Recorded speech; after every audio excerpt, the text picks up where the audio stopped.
बताती हैं एक पति और पत्नी में झगड़ा हो गया और ऐसा झगड़ा हुआ, चलता रहा झगड़ा। 1 दिन बीता, 2 दिन बीते, 3 दिन बीते, 5 दिन हो गए, 10 दिन हो गए। झगड़ा होते होते और बात तलाक तक पहुंच गई। पत्नी कहती है मैं बिल्कुल राजी नहीं हूं, और पति कहता है मैं भी बिल्कुल राजी नहीं हूं अब तुझे। एक कोई पड़ोस में सज्जन आदमी थे, उन्होंने दोनों से कहा, जब वो तैयारी कर रहे तलाक की, तब दोनों से कहा कि भाई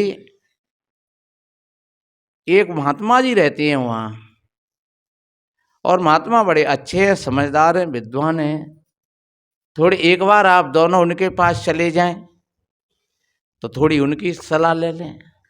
तलाक तो तुम करोगे ही, ठीक है, बढ़िया, अच्छी बात है। जब ना बन रही तो फिर सुख और शांति से अपना अलग अलग जीवन जियो, पर फिर भी टूटने के पश्चात फिर कोई उपाय नहीं रहता है। इसलिए थोड़ी और पहले कोशिश करी जाए, जहां तलक हो वहां तलक। तो तलाक कर देना जरूर। हम नहीं कह रहे हैं कि तुम इस स्त्री को रख लो, और हम नहीं कह रहे हैं भैया तुमसे कि जी तुम इस पति को रख लो, पर उस महात्मा से एक बार जरूर सलाह ले लेना। तो वो दोनों वहां आए महात्मा जी के पास में, आकर के भाव बंदगी करी। दोनों के चेहरा खराब हो रहे, और क्रोध तो बिगाड़ देता है चेहरा को, और क्रोध ही नरक है। जब हमारा चित्त क्रोध में है, जब हम क्रोध में डूबे हैं, तो भूख प्यास सब विदाई ले जाती है, नींद भी भाग जाती है। रात में कठिया में पड़े हैं और चित्त हमारा उसी चिंता के सागर में डुबकी लगा रहा है, बार बार बार बार। कभी कभी मन को समझा लेते हैं भाई क्या किया जाए, पर फिर भी भाई भौरा जैसे कीली पर घूमता है, ऐसे ही मन उसी के पास आस घूमता रहता है। नींद खराब हो जाती है। थोड़ी आंख लगी, सपना शुरू हो गया, तो सपने में लड़ाई शुरू हो गई, क्योंकि जो गुजर रही है विशेष व्यक्ति के सामने, और वही उसी का सपना होता है। तो वही चर्चा, वही रील सपने में शुरू हो गई, और एकदम फिर कई कई लोग तो खाटन में बैठे बैठे चिल्लाए पड़ते हैं। एक बार बहुत दिन की बात है, हम कहीं अपने गुरुजी के साथ में थे, बात आगरा की है। तो गुरुजी के साथ में 2 महात्माओं में तकरार हो गई, और तकरार ऐसी हो गई कि मुठभेड़ हो गई। हमने भी समझाया, गुरुजी ने भी समझाया, और हम पूरी की पूरी जमात यहाँ से फिर हम हरियाणा की तरफ गई। आगरा से पूरी ज्यों की त्यों ही करीब करीब हम 8-10 साधु थे और हमारे गुरुजी थे। तो पूरी जमात हरियाणा की तरफ, एक गांव है सांडोली, वहाँ पर पूरी जमात पहुंची। वहाँ सत्संग देना था। शाम को सबने भोजन प्रसादी हुई और फिर सत्संग हुआ। पर ये ध्यान रखो, सत्संग में भी अगर हम बैठे हैं कभी, और अगर हमारा चित्त वहीं विषय पर लगा हुआ है, तो बैठे हम सत्संग में, लेकिन मन हमारा उसी चीज को बार बार कुरेद रहा है। सत्संग की बात नमाई भीतर जाए रही, किसी चीज को जो लेकर के आए हैं, उसी वही चीज हमारे आसपास घूमती रहती है। तो शाम को जब विश्राम किया, सर्दियों का समय था, एक कमरा में ऐसे पट्टी लगी भाई टाण की जगह पर वो नीची थी, करीबन 2 फुट के ऊपर, ऐसे हिसाब से ऐसे लगी होगी। उस पर कुछ सामान वामान रखा, उसी के नीचे मैंने अपना आसन लगा लिया। उधर में गुरुजी का खाट थगत था, और बीच बीच में महात्मा, और जो महात्मा वे लड़े उनमें से एक महात्मा, उसने कि जा इसके नीचे तो मैं आसन लगाऊंगा। उसने कहा तो चित्त खराब हो रहा था, यहीं से सत्संग भी हो रहा है, समझाते भी जा रहे हैं, पर फिर भी वो चित्त संतुलन में नहीं आया। हमने कही तो चल भैया जहाँ तुम्हें लगा ले भाई, रार थे बाहर बढ़िया होते। तो हमने कही चलो ठीक है, तो आपकी मर्जी है, पर हमने कही एक ध्यान रखियो, आपने मनते तगड़े हुए मोटे हुए ने थोड़े से लंबे हुए 2 आंगुर, आप थोड़ा सा ध्यान बनाए रखियो जब पटिया को। अरे कि तुम बात बनाए रहे हो वैसे ही, बाकी नीचे थे अपन ने आसन लगाए लो बेटा, मुझे ज़्यादा ठंडा लगती है और मैं सोएंगे बेटे। हमने कही तो तुम सो जाओ। हम थोड़े बगल को हो गए, उन्होंने आसन लगा लिया। रात पहली नींद में करीब करीब 1, 1:30, 2 बज रहे होंगे, क्योंकि सत्संग में जाते हैं तो 12 बजे से पहले तो सोना होता ही नहीं है। 11, 11:30, 11:15 तक सत्संग चलता है। अब भी वही लेने कहीं पर जाए तो 1, 2 बज रहे होंगे, और महात्मा लड़ाई है गई सपने में वही थे। और ऐसी लड़ाई भाई कि पटका पटकी है गई सपने में। अब महात्मा एकदम गुस्सा में उठ के तेई ऐसे करके सो बातें पटियाते तड़को बोलो मुड़ा को,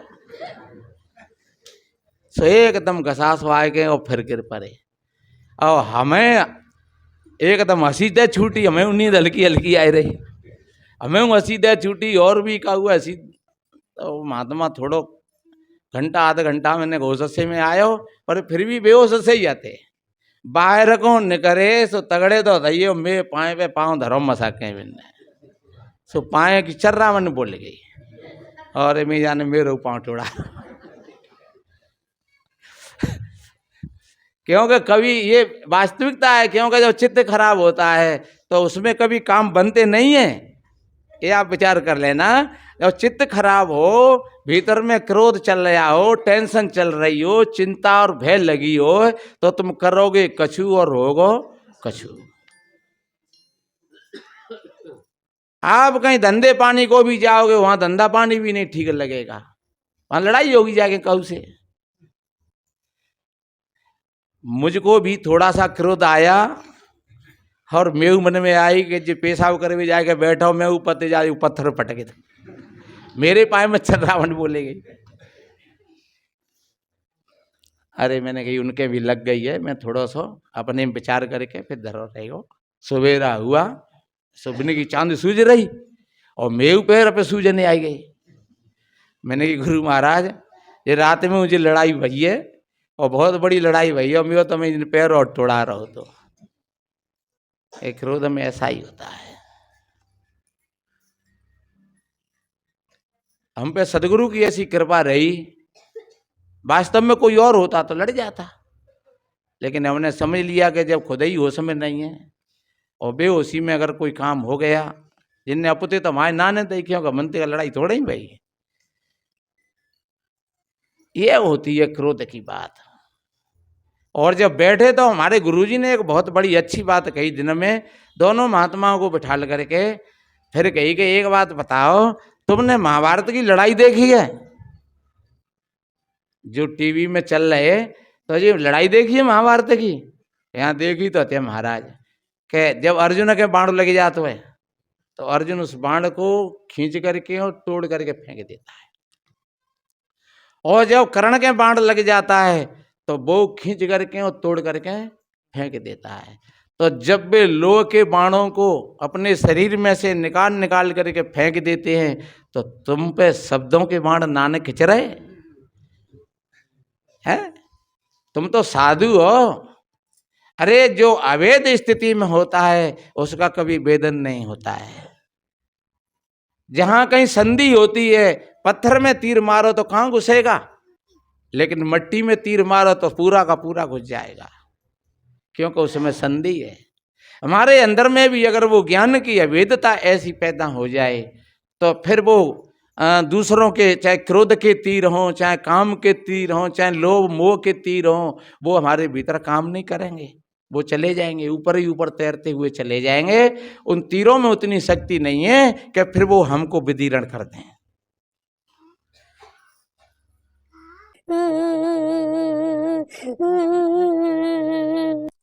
क्या बात हो गई छोटू, क्यों रो रहे हो? सभी लोग गुरुजी का वीडियो देखते हैं लेकिन कोई लाइक और सब्सक्राइब नहीं करता। रो मत, चुप हो जा, आज सभी लोग वीडियो को लाइक भी करेंगे और सब्सक्राइब भी करेंगे, तू चिंता मत कर। तो मैंने बोला कि वो पति और पत्नी दोनों महात्मा जी के पास आ गए। दोनों के चित्त खराब हो रहे थे क्रोध में। महात्मा जी के सामने अपनी बात कही, महाराज ऐसे ऐसे ये मेरा पति है। उसने कही ये मेरी पत्नी है। पर महाराज 15 दिन हो गए, भोजन पानी रहना सहना नहाना धोना सब व्यर्थ हो गया। वही लड़ाई चल रही है। महात्मा जी ने कहा तो बात क्या है? तो पहले तो वो पत्नी लगी रही, मां ने 1000 गलती पति की बताई। बताते बताते बताते बताते और फिर पूरी महात्मा जी ने इशारा कर दिया उस आदमी से, चुप रहना, खामोश रहना, सुनता रहना। और सुनते सुनते वाने करीब 20-30 मिनट में वो सारी कथा कही। तब से शादी होकर के आई और तब से सारी की सारी कथा पूरी किताब बाने पत्नी ने बाँच दी। अब कहा कि भैया अब तुम सुनाओ। फिर बाऊ ने वो किताब बाँची। तो वो पूरी किताब बाऊ ने यों की त्यों पलटा करो। किताब तो एक ही अधी दो ने की। वो बाके अवगुणन ने गाय रही और वो बाके अवगुणन ने गाय रहो। तो दोनों ने अपनी अपनी बात कह दी। तब महात्मा जी ने कहा कि अब थोड़ा सा आप 2 मिनट के लिए शांत हो जाओ।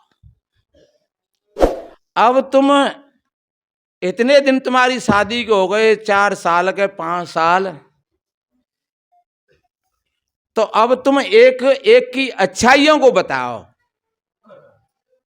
कि ये सारी यही चीज थी कि कुछ और भी था। एक एक की अच्छाइयों को बताओ। इस देवी से कहा, देवी ने कही मैं ना बताए रही। नहीं भाई बताना तो पड़ेगा भाई, न्याय तो जब ही होगा। पुरुष थे कही तो पुरुष भी थोड़ा मौन रहा। फिर संत जी ने कहा तो कि महाराज वास्तव में ये बहुत अच्छी है और महाराज जा में कई चीजें इतनी बढ़िया हैं और कभी कभी बच्चा की थोड़ी सी ये कमी है, इन थोड़ी सी कमियों के आधार से ही और ये लड़ाई की नींव बन बैठी है। अन्यथा ये बहुत अच्छी है। जब शादी से पहले भी जब हमने इनको देखा, इन्होंने हमको देखा, तो बहुत बड़ी अच्छी मुस्कुराहट, अच्छा चेहरा और बड़े अच्छे विचार हमें लगे। थोड़ी सी देर में शादी होकर के आए तो बहुत अच्छे विचार। घर को इसने बढ़िया अच्छा बना करके रखा है, खूब बढ़िया समय पर भोजन बनाती है और समय पर सारे कामों को करती है। महाराज इसमें अच्छाई भी बहुत है। पुरुष ने इतनी अच्छाई बताई उसकी, फिर तो धीरे धीरे और उसकी आंखों में आंसू आ गए। फिर उस देवी से कहा कि तुम भी बताओ। अब पलटा तो करना पड़ेगा महाराज, थोड़ी सी गलती तो हो ही जाती है घर परिवार में। और जे भी बहुत अच्छे हैं सब तरीका से, बहुत अच्छी मेहनत करते हैं, बहुत अच्छा पैसा कमाते हैं, बहुत जितना जो कमाया वो सारा का सारा मेरे ही हाथों में दिया और अच्छी अच्छी बातों को सुनाते सुनाते उसका भी कंठ रुंध गया। आंखें दोनों की सजल हो गई, मानो ऐसे लग रहा है कि अब सारी बीती बातें बीत गईं। जो सारी जो बुराई के पर्दा थे वे नीचे पड़ गए, अब सारी की सारी अच्छाई का पर्दा ऊपर आ गया। महात्मा जी ने भी फिर हंसते और चर्चा करते करते 2-4 बातें ऐसी सुनाई बढ़िया बढ़िया। तो उनका जो कोहरा चित्त में छाया हुआ था, जो विकार छाया हुआ था, वो धीरे धीरे बादल से फटने लगे और धीरे धीरे धीरे धीरे 1 घंटा की बैठक में और दोनों के चित्त निर्मल हो गए। महात्मा जी ने कहा ठीक है, अब तुम तलाक की तो बात अब कल देखना, कल करना तलाक वलाक। पत्नी ने कही महाराज अब तलाक ही है, आपने करवा दी तलाक, अब कोई तलाक फलाक ना ने। पुरुष ने भी कही महाराज वास्तव में ही हम तो इतने अंधेरे में डूबे हुए थे कि हम ये चीज़ों को देख ही नहीं पा रहे थे, लेकिन जाने आपने ये चीज़ें कैसे निकलवा दी। ये होती है वास्तव में ही संगति का प्रभाव। एक अच्छे किसी संत महापुरुष के पास में जाकर के जब हम बैठ जाते हैं तो धीरे धीरे धीरे धीरे धाराएं बदलती चली जाती हैं। 8 दिन पहले यहीं होगी वो लड़की, वो ये सादिकपुर की, पहले भी आई सत्संग में, तो पहले भी ऐसा ही हिसाब था उसका, और अब की वो फिर एकदम ज़्यादा गड़बड़ हो गई। हमने कहा उनके सासू ससुर से, उसके आदमी से भी, बेटा सत्संग में आ जाए करो। पहले देख कितना मामला खराब हो रहा था, और वो 1-2 बार सत्संग में आई और बाकी स्थिति ठीक बन गई, बढ़िया। और उस दिन वो लाया, फिर हम तो कहीं जा रहे थे जल्दी में, लेकिन फिर भी वो लेकर के आया तो बिल्कुल मौन। हमने बहुत पूछा उससे, बहुत कुछ कहा, लेकिन बिल्कुल मौन। चाय बनवाई, चाय पिलवाई, हमने कहा गिलास धो ला जा करके, तो सासू माँ गिलास धोबे जा रही, हमने कहा नहीं इसी को जाने दो। फिर वो ही गई खड़ी होकर के और गिलास धो करके लाई, प्रसाद वरसाद दो थोड़ा लिया कि नहीं लिया, खवाई के लाए। और हमने कही कुछ दवाई फवाई भी चल रही, उसकी दवाई लेकर के आई और थोड़ी सी चर्चा में सत्संग में ले आई हो। आज वो लड़की बिल्कुल ठीक है, यहाँ आई है शायद है, तो आज बिल्कुल वहाँ की सासू माँ और वहाँ को आदमी बड़े खुश है। हमने कही तो एक बात बता, दवाई तो ठीक भई है, दवाई लई कि हाँ दवाई तो लई है महाराज, तो हमें ठीक है तो दवाई तो ही भई है जरूर, निश्चिंत रूप से दवाई तो ठीक भई है। पर बाकी सासू माँ ने कही नहीं महाराज, जहाँ तक जाता ही खेमो फिर मतलब ठीक हो गई है, जो काम धंधो करे वो शुरू जाने कर दो है। हमने कही तो दवाई और दुआ दो चीज़ काम करते हैं, दवाई ने भी काम किया है और संतों के आशीर्वाद ने भी काम किया है। तो संतों के सत्संग में वो क्षमता होती है कि जो भाई बहन सत्संग में आ जाएं एकदम, भाई हम वो तो महात्मा हतना है। एक अभी आए थे, कोई रामपाल के शिष्य थे, महाराज हमें उपदेश दे दो जल्दी, 5 साल हम वहाँ रह ले और वहाँ ऐसा हुआ था वैसा हुआ था, हमारे बहुत क्रोध आ तो हमें, और तुम का छुड़वा। तो हमने यूँ कही पहले सत्संग सुनो, सत्संग सुनवे वो समय ना आती तो महाराज फिर कभी देख लियो। हाँ इस तरीके आगे न तो हम उपदेश बांटें और न इस तरीका से हम पे कोई फूंक मार करके हमको वो कल्याण कर दे तुरंत, न ऐसी कोई औषधि है हमारे पास, न कोई भूत बिहार को हम बिड़ारे वारे, कोई देवी देवता को सियाने सबाटे नहीं है। हाँ अगर वास्तव में ही थोड़ी सी बात दो समझ में आ जाए तो जो निश्चिंत बात है आपका जीवन बदल सकता है, इसमें कोई दोहराव नहीं है। पूर्ण विश्वास के साथ हम कहते हैं, आप आएंगे, आप सत्संग करेंगे, धीरे धीरे आपकी समस्याओं का समाधान होता चला जाएगा। ये निश्चिंत बात है, ये गुरु महाराज का आशीर्वाद है। तो इस तरीका से हमें अपने संत सदगुरुओं की सेवा में और सत्संग में ध्यान बना करके रखना चाहिए। अब समय तो ज़्यादा हो गया है, थोड़े 2 कड़ी का एक भजन सुनाऊं।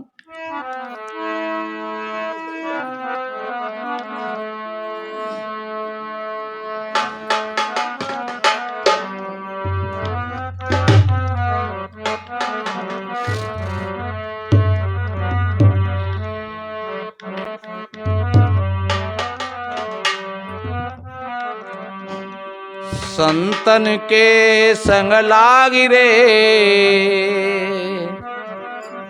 आप सब गुनगुनाइयो, ज्यादा बड़ा नहीं है, 1-2 कड़ी कहेंगे।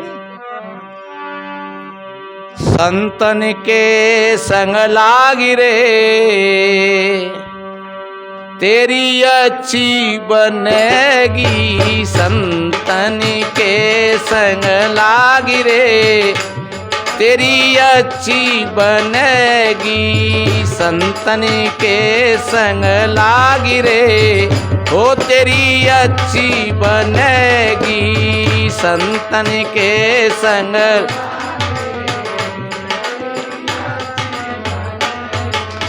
अच्छी बनेगी तेरी बिगड़ी बनेगी, अच्छी बनेगी तेरी, अच्छी बनेगी तेरी बिगड़ी बनेगी, संतन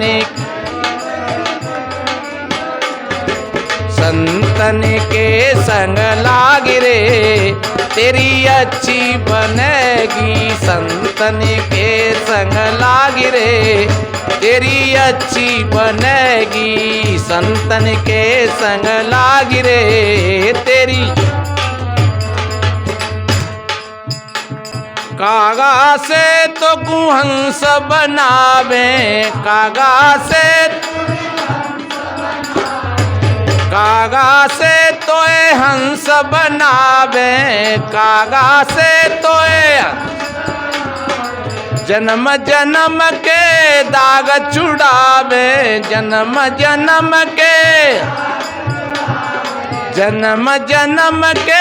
दाग छुड़ावे। जन्म जन्म मिट जाए धब्बा दाग रे तेरी अच्छी बनेगी। मिट जाए धब्बा दाग रे तेरी अच्छी बनेगी। संतन के संग लाग रे, संतन के संग लाग रे तेरी अच्छी बनेगी। संतन के संग लाग रे।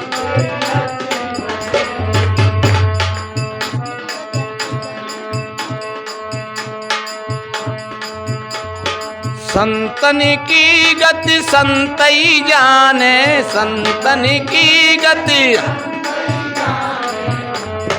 हंसन की गति हंसई जाने। हंसन की गति ज्ञान रतन को बोई पहचाने। ज्ञान रतन को, ज्ञान रतन को बोई पहचाने। ज्ञान पाए सके तो पाए रे तेरी अच्छी बनेगी। पाए सके तो पाए रे तेरी। संतन के संग लाग रे तेरी अच्छी बनेगी। संतन के संग लाग रे तेरी।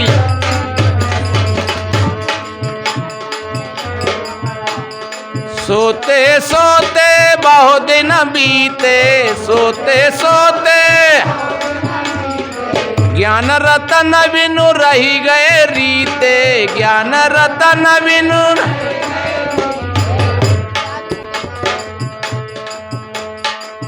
वो अज्ञान की दशा थी।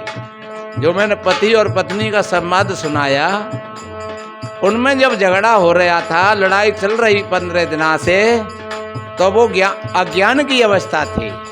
उसी को अज्ञान की नींद कहते हैं। जब हम कहीं विकारों में लुप्त हो गए तो मानो हम सोए गए। और संत महात्मा जी के पास में जाकर के और उनकी वो नींद टूट गई अज्ञान की, और एक जागृत हो गए। और जागृत हो गए तो फिर जो अवगुणों का पर्दा था वो तो नीचे चला गया और गुणों का पर्दा ऊपर आ गया। और दोनों में फिर मित्रत्व भाव हो गया, दोनों का जुड़ाव हो गया। अब कैसी तलाक, कैसी लड़ाई। इसलिए सोते सोते बहुत दिन बीते, सोते सोते ज्ञान रतन बिनु रही गए रीते। ज्ञान रतन बिनु जाग सके तो जाग रे तेरी अच्छी बनेगी। जाग सके तो जाग रे तेरी अच्छी बने। संतन के संग लाग रे तेरी अच्छी बनेगी। संतन के संग लाग रे।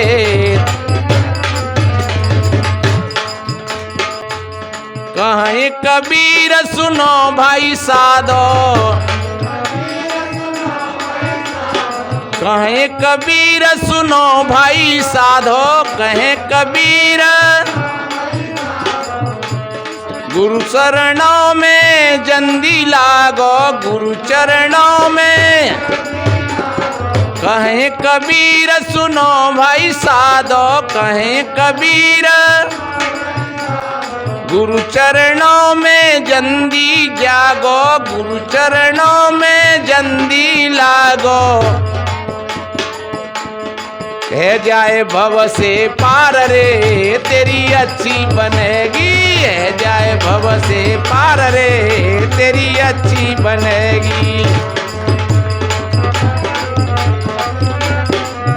हे संतन के संग लाग रे तेरी अच्छी बनेगी, संतन के संग लाग रे तेरी।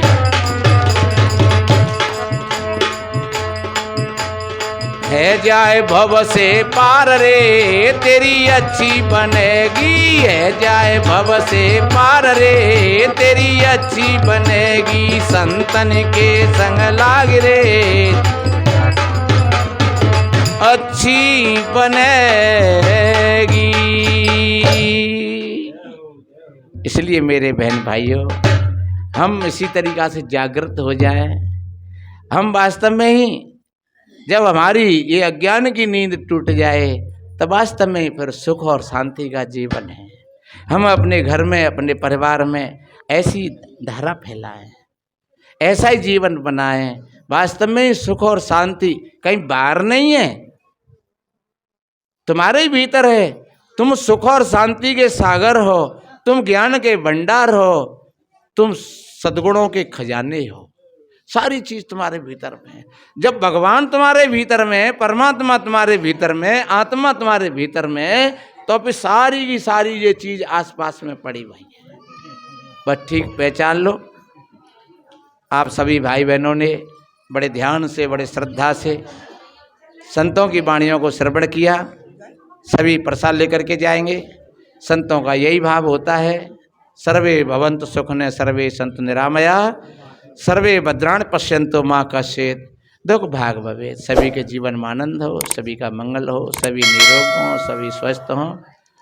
और भैया हमारे हरिओम भाई खड़े हैं, किसी को कोई सलाह वैसे लेनी होए, दर्द वर्द हैर होए, हाँ तो बढ़िया चल रहा है उसका मामला, और कुछ लेता देता भी नहीं है। और कहोगे समझ में आ जाए, को ठीक है जाए तो बहुत बड़ी अच्छी बात है।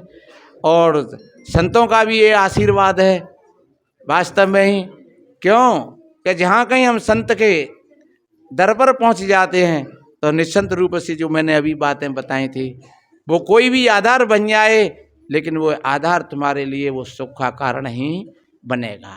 इसलिए सभी भाई बहनों से निवेदन है, इसी तरीक़ा से आप सत्संग में आते रहिए, घर परिवार में भी सत्संग सुनाते रहिए और सुनते रहिए। आपका जीवन अच्छा बनेगा, सुंदर बनेगा। बोलिए श्री सद्गुरुदेव साहेब बंदगी, साहेब बंदगी।